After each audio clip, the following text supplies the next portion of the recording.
গল্পের নাম বুদ্ধিমান খরগোশ। একদিন এক বাঘ জঙ্গলে জল খেতে এসে দেখে এক খরগোশও সেখানে আছে। বাঘ বলল, তুই আমার খাবার হবি?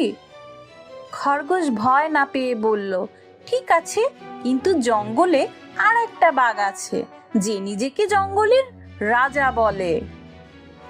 বাঘ রেগে গিয়ে বলল, কোথায় সে?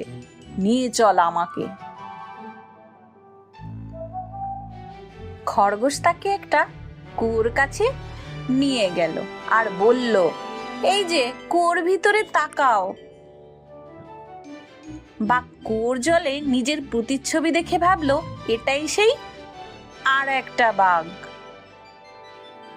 রেগে সে ঝাঁপ দিল কুয়োতে, আর তাতেই তার সর্বনাশ হলো।